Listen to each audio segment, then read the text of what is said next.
Dalam nama Tuhan kami Yesus kami berdoa. Mari kita sama-sama katakan amin. Silakan sudah duduk. Shalom. Senang rasanya hari ini banyak yang pakai baju merah. Karena merah melambangkan sukacita. Dan saya percaya ketika Anda masuk di dalam tahun ini, kami GPKDI di JRB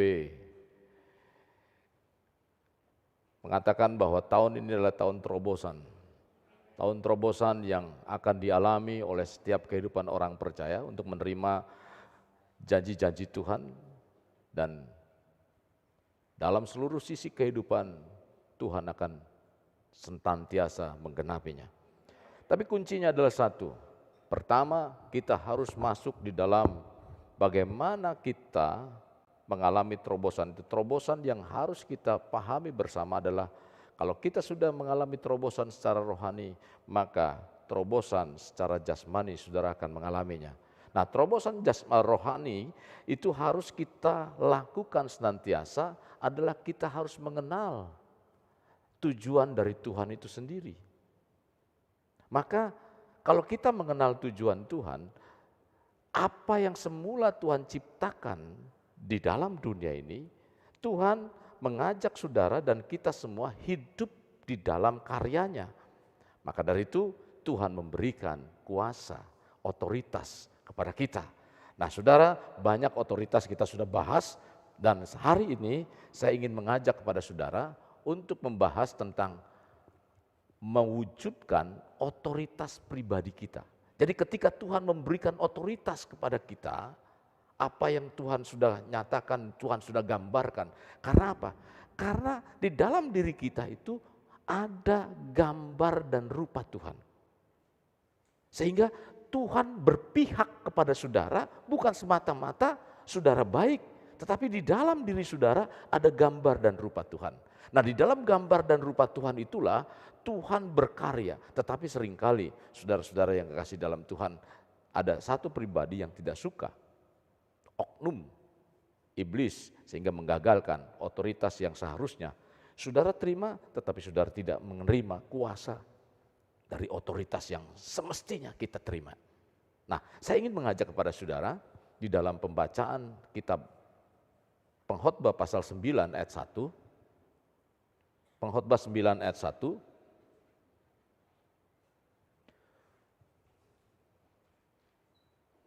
Sudah dibuka? Mari kita yang sudah mendapatkan kita baca sama-sama, 2, 3. Sesungguhnya semua ini telah kuperhatikan, semua ini telah kuperiksa, yakni bahwa orang-orang yang benar dan orang-orang yang berhikmat dan perbuatan-perbuatan mereka baik kasih maupun kebencian ada di tangan Allah. Manusia tidak mengetahui apapun yang dihadapinya. Kita pengkhotbah ini, saudara, atau pengkhotbah ini berpesan, nikmati hidup sebelum mati. Kalau saudara baca konteksnya itu, dan pengkhotbah ini ditulis oleh Salomo. Alasannya sederhana, saudara. Kalau saudara baca dari perikop 1 sampai dengan mungkin ayat 1 sampai dengan 12, pertama saudara akan dapatkan bahwa nasib semua orang itu sama. Artinya apa? Orang benar, orang fasik, orang baik, orang jahat, orang tahir, orang najis, penyembah, yang taat maupun tidak, semuanya akan mati. Jadi semua orang itu sama. Apa yang samanya? Kematian. Dari pembacaan ayat yang kita baca tadi. Yang kedua saudara, bahwa hidup jauh lebih berharga daripada kematian. Tolong garis bawahi. Kalau memang semua orang mati, berarti apa yang harus kita terima? Apa yang harus kita jalani? Bahwa hidup lebih berharga daripada kematian. Bahkan kalau saudara baca di dalam ayat-ayat selanjutnya, mungkin ayat keempat, di situ dikatakan bahwa anjing hidup lebih baik daripada singa yang mati, kata pengkhotbah.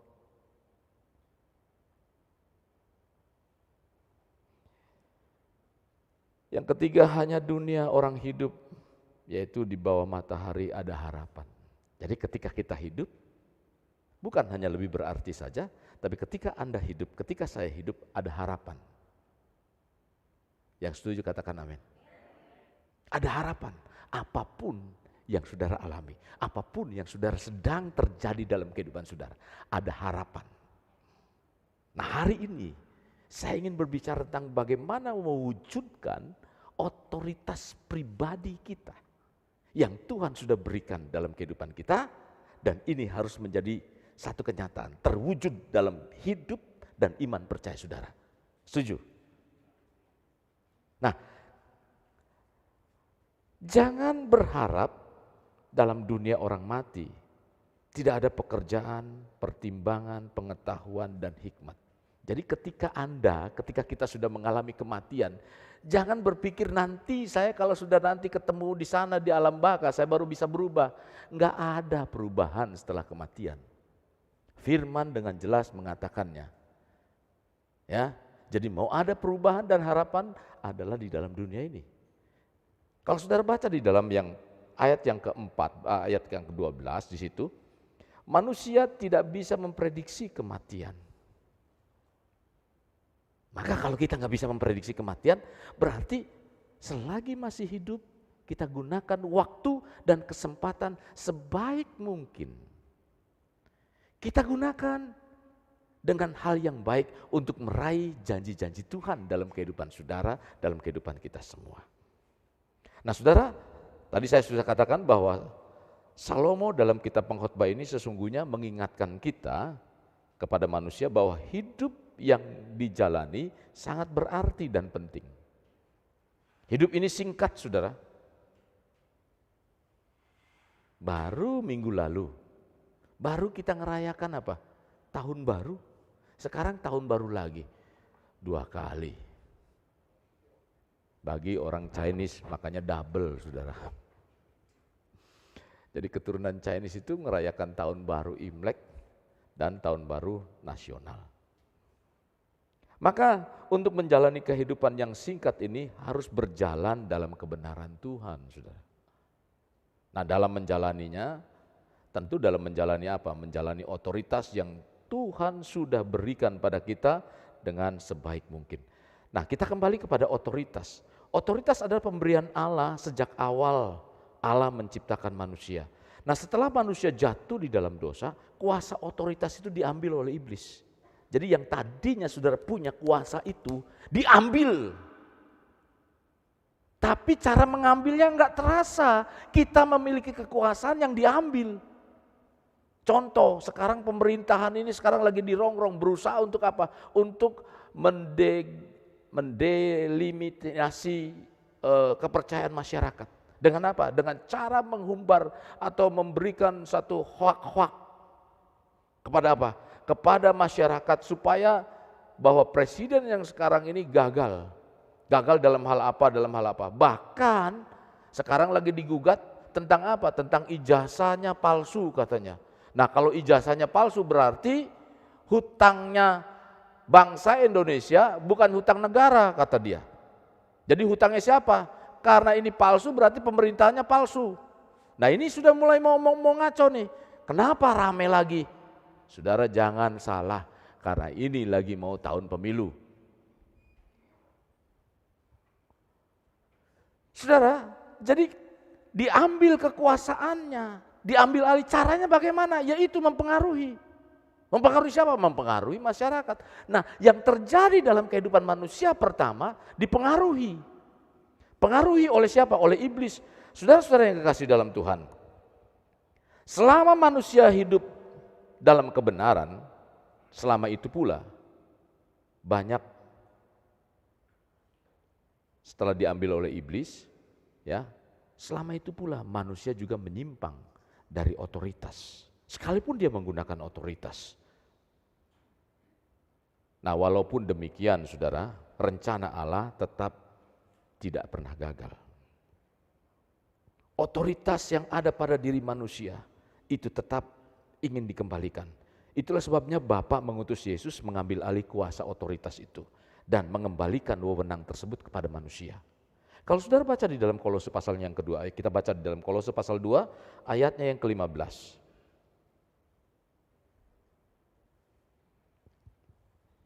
Ia telah melucuti pemerintah-pemerintah dan penguasa-penguasa dan menjadikan mereka tontonan umum dalam kemenangannya atas mereka. Jadi sebetulnya saudara, ketika Yesus mati di kayu salib, Tuhan sudah melucuti kuasa itu. Yang tadinya diambil dikembalikan lagi kepada manusia. Untuk apa? Agar manusia memiliki kuasa dari otoritas itu. Jadi ketika kita menghadapi tantangan, menghadapi persoalan, saudara punya kuasa. Mampu untuk apa? Untuk bisa membawa tekanan itu tidak lagi menjadi satu tekanan dalam hidup saudara. Masalah yang menekan dalam kehidupan saudara, saudara tidak lagi dihantui itu. Khawatir boleh, tetapi jangan dihantui dengan kekhawatiran. Walau sudah dikembalikan kepada orang percaya, iblis tidak tinggal diam, saudara. Ia selalu mempunyai cara bagaimana menyerang orang percaya itu.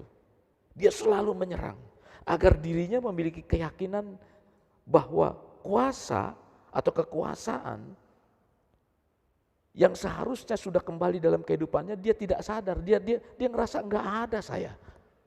Dan setan selalu atau iblis selalu mengganggu itu. Contoh ketika kita ingin mendoakan dalam nama Tuhan Yesus terjadi kemenangan, kesembuhan. Aduh enggak ya. Akhirnya apa? Muncul apa? Pikiran-pikiran. Sembuh, enggak sembuh juga. Tapi itu kadang-kadang salah juga menggunakan. Kita belum mengatakan, Tuhan katakan, belum menyampaikan sesuatu pesannya kepada kita, kita sudah mengatakan sembuh. Cuman hanya dengar dan ingat firman Tuhan. Siapa yang percaya bahwa di dalam Alkitab orang bisa berjalan di atas air? Percaya? Nah, ketika saudara banjir, saudara ingat kisah Petrus berjalan di atas air. Lalu saudara bisa langsung berjalan di atas air? Halo? Nah, ini seringkali orang percaya ingat firman Tuhan, belum Tuhan ngomong, dia sudah berkata. Jadi kalaupun saudara ingat firman Tuhan, kalau bukan Tuhan yang ngomong, sampai saudara mati tenggelam pun, saudara gak akan berjalan. Nangkep ya maksud saya? Bagaimana berjalan? Ketika Tuhan berbicara, tenang David, bawa istrimu, kamu tidak akan mati tenggelam, kamu bisa berjalan di atas air. Nah, di situ baru lakukan. Jadi belum apa-apa, kita sudah bilang, aku ingat firman Tuhan. Jangan salah, ingat firman Tuhan bukan berarti Tuhan ngomong sama saudara.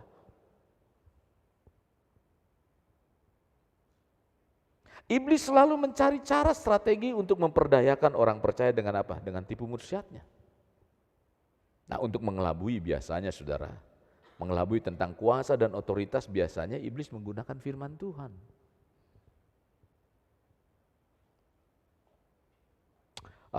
Gampang ibadah mah, sekarang mah gampang kan? Apa? Online. Nah, ibadah online sambil apa? Sambil makan bakmi. Ingat saya bilang suatu saat nanti mungkin jangan-jangan saudara ibadah bisa saja melakukan ibadah sambil makan bakmi. Saya pernah ngomong begitu, ternyata sekarang terjadi, bukan di gereja. Mungkin ke depan karena banyaknya kelas elit saudara, gereja-gereja besar, ada kelasnya, VVIP, VIP. Dari mana ketawanya? Dari mobilnya atau dari apa saudara? Kalau yang naik motor, nanti belakangan sono. Yang naik sepeda apalagi saudara. Nah, VIP kursinya lain. Tapi di sini rendah-rendah hati sekali, di depan gak pernah ada yang isi itu. Biasanya kalau orang itu kan VVIP di depan ya, nggak pernah ada di belakang begitu. Nah, kalau nanti gerejanya sudah punya duit, VVIP itu ada apa? Ada mesin pijitnya. Supaya apa? Ketika capek dia duduk di situ sambil dipijit. Haleluya. Sekarang terjadi, saudara. Sambil tidur-tiduran bisa dengar firman Tuhan. Dengar khotbah. Jadi caranya bagaimana? Cara menggunakan firman Tuhan. Saudara tahu dalam baca Matius pasal 4 ayat 1 sampai dengan 11 ketika Yesus dicobai dengan firman Tuhan. Dia menggunakan firman Tuhan. Iblis selalu menggunakan firman Tuhan. Enggak apa-apa, firman ini kan bukan buat kamu saja. Manusia mah enggak apa-apa, enggak apa-apa. Tapi dari enggak apa-apa, nanti ke depannya ada apa-apa.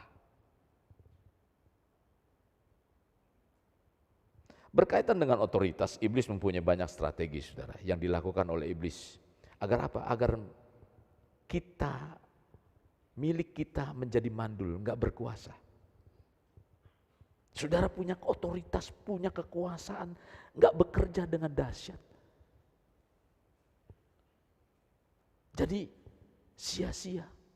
Sekarang kalau kita punya kekuasaan, lalu enggak ada yang perhatiin.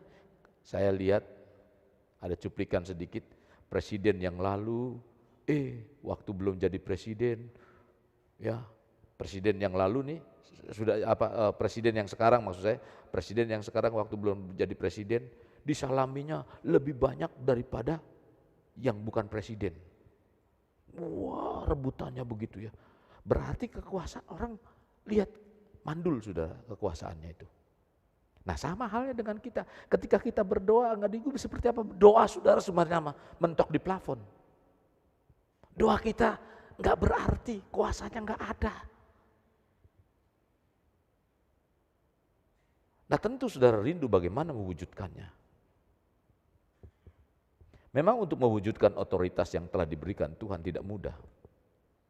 Tetapi bukan berarti juga sesuatu yang sulit untuk kita menerapkannya. Walaupun gak mudah, bukan berarti sulit untuk menerapkannya. Saya kasih contoh, Yesus dengan sebuah perumpamaan tentang seorang tuan yang mempercayakan hartanya kepada hamba-hambanya. Ketika ia mau pergi dalam sebuah perjalanan. Saudara bisa baca di dalam Matius pasal 25 ayat 14 sampai dengan 30. Nah, saya cuplik di dalam ayat 15 saja.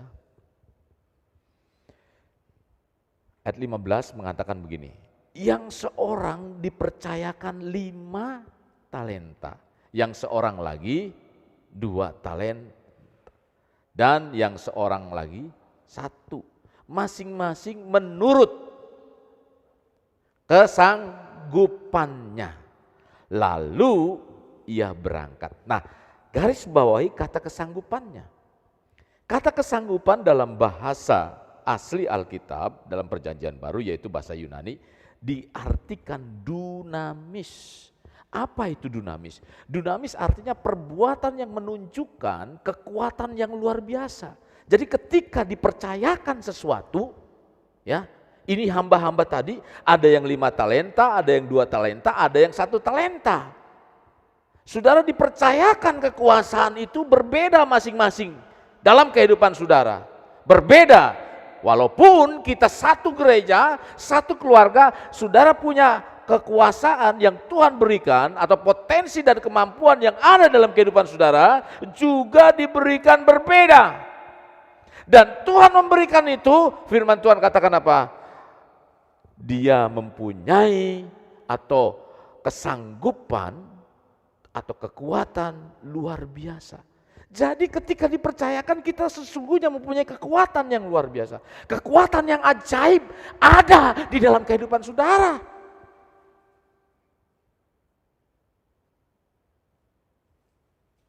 Jadi kata ini menunjukkan di mana setiap hamba itu memiliki kemampuan bawaan. Untuk apa? Untuk menghasilkan sesuatu yang dipercayakan kepadanya dengan tanggung jawab. sebagaimana yang dipercayakannya itu. Jadi ketika Tuhan memberikan itu, saudara punya kemampuan sebetulnya. Dan itu harus dipertanggungjawabkan.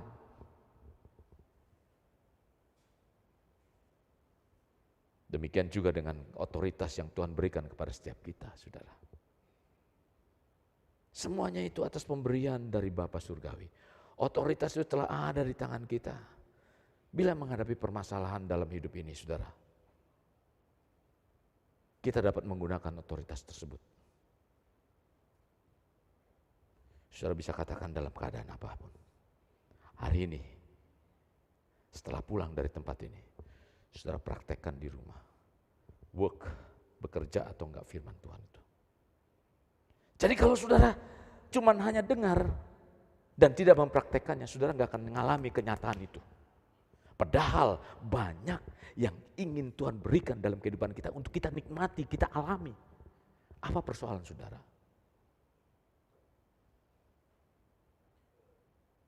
Kuncinya adalah satu, nanti jangan langgar otoritas. Jangan langgar kebenaran firman Tuhan.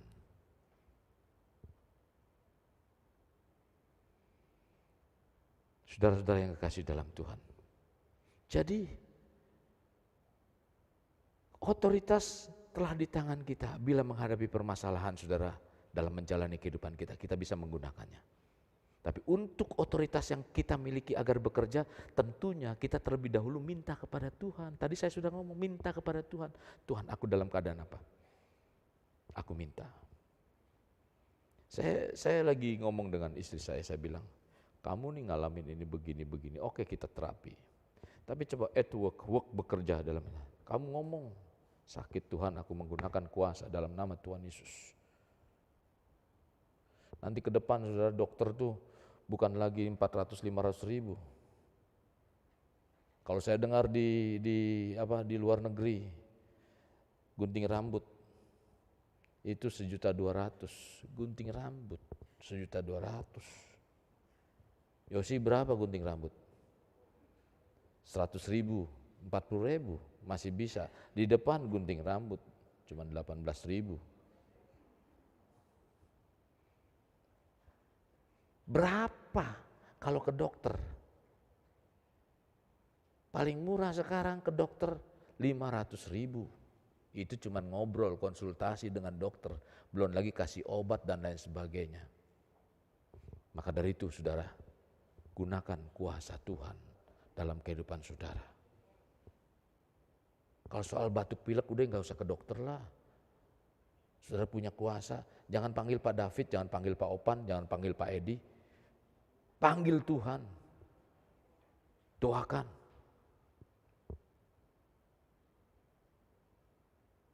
Contoh Paulus saat bertobat. Waktu ketemu Tuhan Yesus pertama kali, Paulus bertanya, Tuhan, apakah yang harus aku perbuat? Kalau saudara baca di dalam Kisah Rasul 22 ayat 10, apa yang harus aku perbuat? Kata Paulus. Lalu Tuhan berkata begini saudara, Tuhan, apa yang harus aku perbuat? Kata Tuhan kepada Paulus, bangkitlah dan pergi ke Damsyik. Di sana akan diberitahukan kepadamu segala sesuatu yang ditugaskan kepada kamu. Jadi ketika ada apa-apa, ini masalah, Paulus buta waktu itu. Ketika ada persoalan dia tanya kepada Tuhan, Tuhan apa yang harus aku perbuat? Lalu Tuhan menunjukkan itu. Kalau Tuhan pernah berbicara kepada Paulus zaman dahulu, masa Tuhan yang sama tidak pernah berbicara kepada kita. Pertanyaannya, kenapa?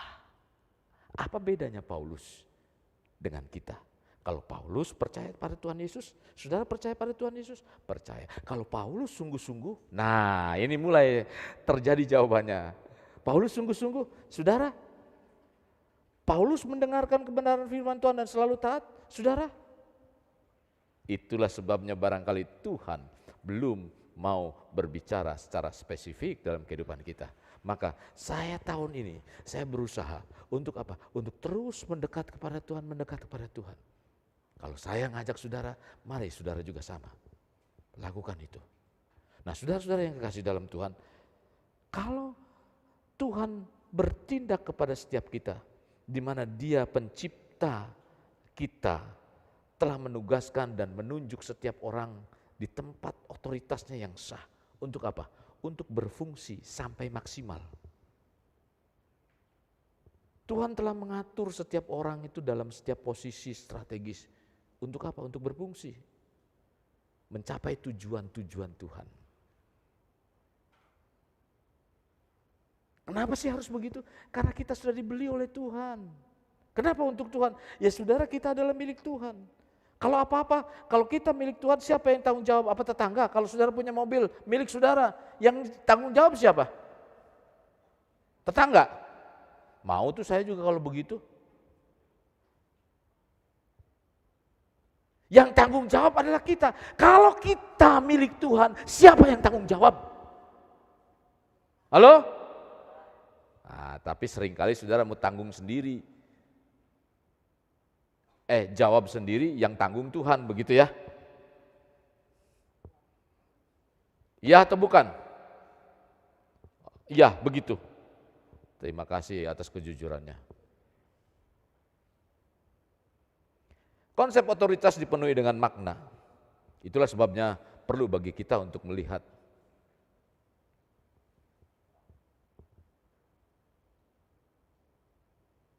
dari berbagai macam sudut pandang. Bagaimana memahaminya? Kalau ini penuh makna. Kita dapat mengembangkan konsep otoritas dengan apa? Penekanan yang khusus. Agar kita tidak salah menggunakan kuasa dan otoritas yang Tuhan berikan itu. Jadi, banyak gak nih pendeta? Oh ya, sini saya doakan, pasti sembuh. Belum Tuhan ngomong loh. Siapa yang ini? Banyak gak? Banyak sebetulnya. Nih saya kasih tahu. Ya. Kesembuhan terjadi bukan hanya satu sisi dari pendeta doang. Tapi dari iman saudara. Pendetanya dipakai kuasa Tuhan. Terjadi bunyi kesembuhan gak? Contoh begini, saya berkeinginan. Saudara berkeinginan untuk mengalami janji Tuhan tentang kesembuhan, tentang berkat dan lain sebagainya. Doakan dan seterusnya. Misalnya begini Pak David, maju ke depan.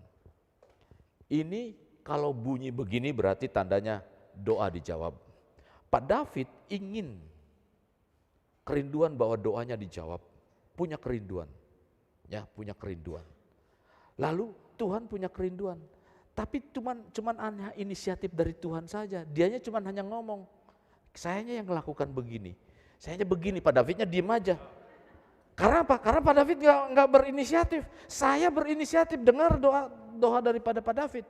Sayanya begini, terjadi nggak jawaban? Nah, ketika Pak David punya keinginan, lalu saya melihat, wah ini keras keinginannya. Terus Pak David melakukan dan saya bertindak. Berhasil.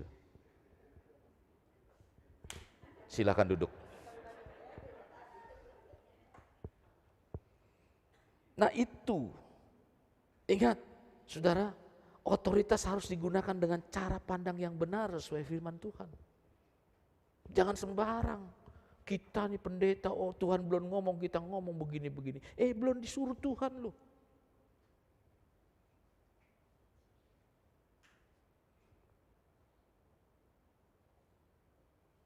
Kita percaya Tuhan akan bekerja dengan dahsyat begini.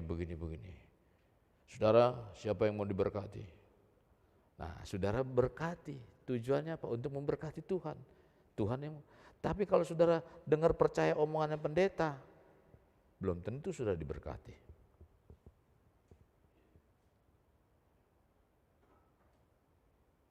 Dalam Matius 4 tadi saya sudah katakan tentang firman Tuhan itu. Bahwa iblis selalu memakai firman Tuhan untuk mencobai kita. Nah, menjaga diri penuh dengan kewaspadaan itu menjadi penting, saudara. Kuncinya apa? Tadi harus firman Tuhan ini kita harus renungkan setiap saat. Kita harus tahu. Saya punya pembacaan sendiri dalam Alkitab, tapi saya ikuti juga otoritas yang diberikan oleh pimpinan sinode. Saya ngikuti. Tidak ada hari yang tidak saya baca.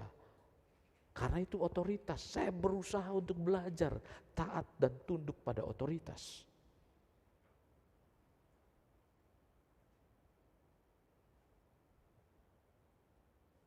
Jadi saudara-saudara, penting untuk menghindari diri kita tidak sembarang dalam menjalankan otoritas.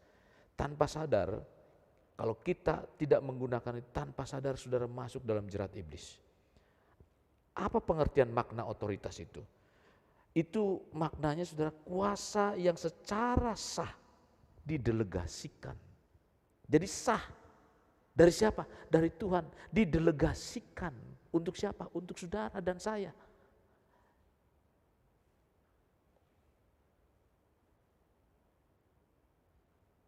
Agar apa? Agar kita mendemonstrasikan kuasa tersebut. Jadi otoritas adalah kuasa untuk menentukan hak, untuk mengendalikan atau menentukan nasib diri kita sendiri. Maksudnya apa? Untuk menjadi diri kita yang sebenarnya. Yang sebenarnya yang Tuhan telah berikan, Tuhan telah rencanakan dalam kehidupan kita. Maka untuk mengerti hal ini, saudara, saya sedikit menstimulasi saudara, mendorong saudara betapa pentingnya ini. Karena otoritas itu terjadi secara alamiah. Sudah ada.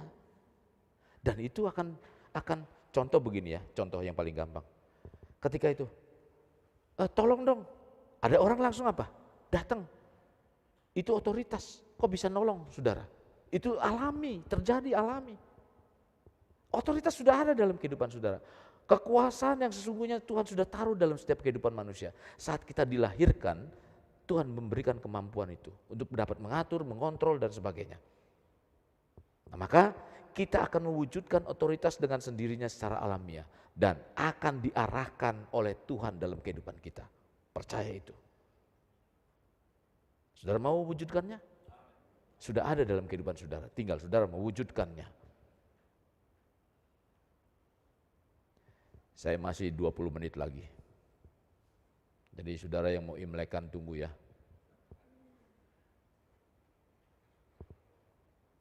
Kedua, pribadi kita sangat berharga. Jadi ketika Tuhan memberikan otoritas kepada saudara, karena saudara berharga. Saudara mau menggunakan atau tidak, berarti kalau saudara tidak menggunakan, karena saudara menganggap diri saudara enggak berharga. Mari wujudkan otoritas itu, karena saudara berharga. Saudara apa? Amin? Kalau saudara berharga, wujudkan otoritas itu. Sakit, pegel atau apa, ketika saudara punya masalah, saudara doakan, saudara katakan dalam nama Tuhan Yesus Kristus, itu ada kuasa di dalam Tuhan. Gunakan itu.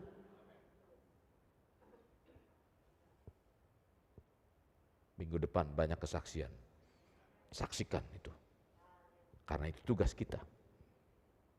Jadi saudara-saudara yang kasih, sebab engkaulah yang membentuk buah pinggangku, kata firman Tuhan. Jadi dari dalam kandungan itu, kita sudah berharga, dibentuk itu. Berharga. Bukan hanya itu saja, kita sangat spesial saudara di mata Tuhan. Tuhan menenun kita, merancang kita. Kita tidak dilahirkan secara kebetulan. Mungkin saudara disia-siakan oleh orang tua saudara, tetapi saudara tidak kebetulan. Orang tua saudara menyanyiakan saudara. Sama seperti siapa? Sama seperti Yusuf. Ya, Yabes disia-siakan, tapi Tuhan pakai ketika dia sadar tentang Tuhan itu. Terakhir, otoritas pribadi itu asli.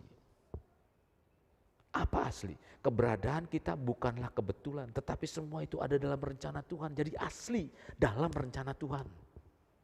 Rencana Tuhan. Kita saat ini berada bersama dalam satu gereja, ditempatkan dalam satu daerah kekuasaan rohani yang sama. Masing-masing dari setiap kita dapat mewujudkan diri kita yang sebenarnya.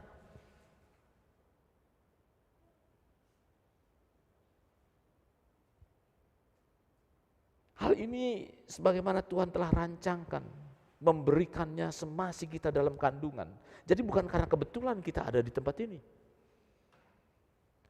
Tujuan Tuhan terhadap diri kita agar kita menjadi diri kita yang sebenarnya yang Tuhan rencanakan. Lewat apa? Lewat apa yang kita lakukan, beribadah bersama. Jadi pertanyaannya, apakah saudara dan kita semua sudah berada pada diri kita yang sebenarnya? Sudah ada belum? Apa yang dimaksud yang sebenarnya? Yaitu menggunakan kuasa dan otoritas terhadap apa yang menimpa diri saudara mengalami terobosan. Sehingga saudara mengalami terobosan.